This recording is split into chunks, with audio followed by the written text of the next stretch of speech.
کیون سسٹروم کی جانب سے انسٹاگرام کی تخلیق اور اس کا فیس بک کو فروغ ہونا 21ویں صدی کی ڈیجیٹل معیشت کی ایک اہم اور دستاویزی حقیقت ہے جو سوشل میڈیا، موبائل ٹیکنالوجی اور وینچر کیپٹل کے باہمی تعلقات کو واضح کرتی ہے۔ کیون سسٹروم 30 دسمبر 1983 کو امریکہ کے شہر ہالینڈ میں پیدا ہوئے۔ ان کے والد ایک معروف ٹیکنالوجی کمپنی میں ایگزیکٹو تھے، جبکہ والدہ انسانی وسائل کے شعبے سے وابستہ تھیں۔ کیون نے ابتدائی تعلیم مقامی اسکول سے حاصل کی اور بعد ازاں اسٹینفورڈ یونیورسٹی میں داخلہ لیا، جہاں انہوں نے مینجمنٹ سائنس اور انجینئرنگ کے مضمون میں تعلیم حاصل کی۔ اسٹینفورڈ میں تعلیم کے دوران ہی انہیں سوشل نیٹ ورکنگ اور ڈیجیٹل فوٹوگرافی میں گہری دلچسپی حاصل ہوئی۔ انہوں نے اسی دوران فلورنس، اٹلی میں ایک پروگرام کے تحت فوٹوگرافی سیکھی، جس نے بعد میں انسٹاگرام کی بنیادی تصور پر اثر ڈالا۔ 2005 میں گریجویشن سے قبل انہوں نے گوگل میں انٹرنشپ کی، جہاں وہ جی میل اور دیگر پروڈکٹس سے وابستہ تھے۔ تاہم گریجویشن کے فوراً بعد گوگل نے انہیں مستقبل ملازمت کی پیشکش نہیں کی۔ اس کے بعد کیون نے نیکسٹ اسٹارٹ اپ اور پھر آڈیو نامی پوڈ کاسٹنگ اسٹارٹ اپ میں کام کیا، جہاں ان کی ملاقات مائک کریگر سے ہوئی، جو بعد میں انسٹاگرام کے شریک بانی بنے۔ آڈیو کے ناکام ہونے کے بعد کیون نے ایک نیا موبائل ایپ آئیڈیا تیار کیا، جس کا نام برن رکھا۔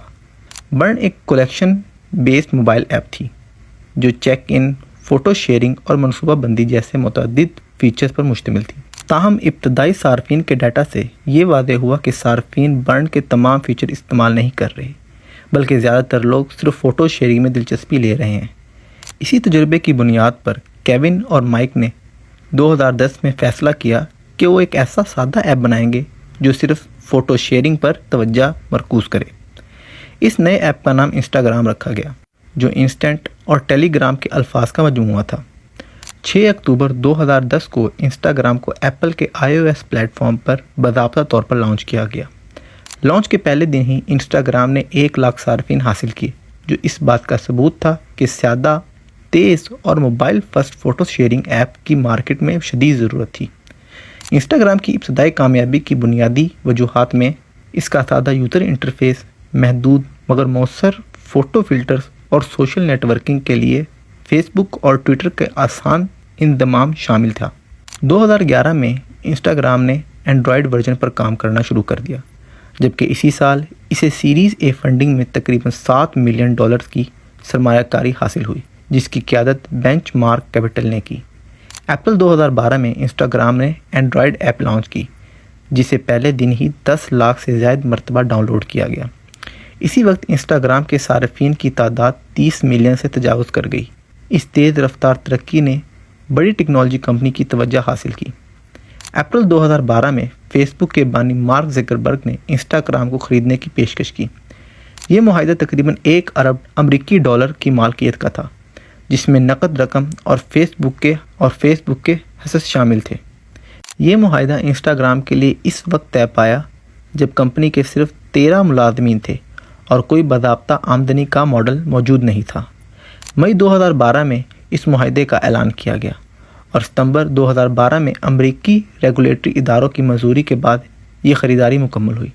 معاہدے کی شرائط کے مطابق انسٹاگرام کو ایک آزاد برانڈ کے طور پر چلانے کی اجازت دی گئی اور کیون انسٹاگرام کے چیف ایگزیکٹو آفیسر کے طور پر برقرار رہے۔ فیس بک کے تحت انسٹاگرام نے بتدریج نئی خصوصیات متعارف کرائیں، جن میں video sharing, explore page, stories اور بعض ازاں اشتہارات بھی شامل تھے۔ 2016 میں انسٹاگرام سٹوریز متعارف کرائی گئی، جو سنیپ چیٹ کے مشابہ تھیں اور جس نے پلیٹ فارم کی یومیہ مصروفیت میں نمایاں اضافہ کیا۔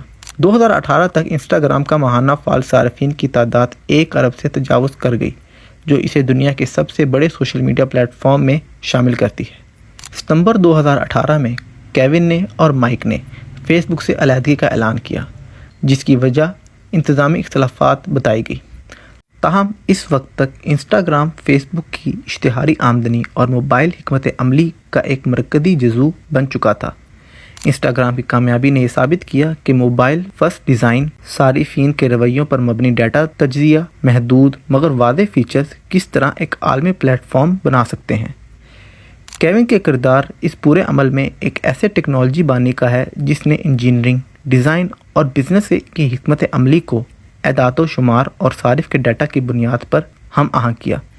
انسٹاگرام کی فیس بک کو فروخت نہ صرف سوشل میڈیا انڈسٹری کی سب سے بڑی ٹیکنالوجی ڈیلز میں سے شامل ہوتی ہے، بلکہ یہ جدید ڈیجیٹل معیشت میں اسٹارٹ اپس کے اس کردار کو بھی واضح کرتی ہے جس کے ذریعے کم وسائل، محدود ٹیم اور واضح ویژن کے ساتھ عالمی سطح پر اثر انداز ہونے والی ٹیکنالوجی تخلیق کی جا سکتی ہے۔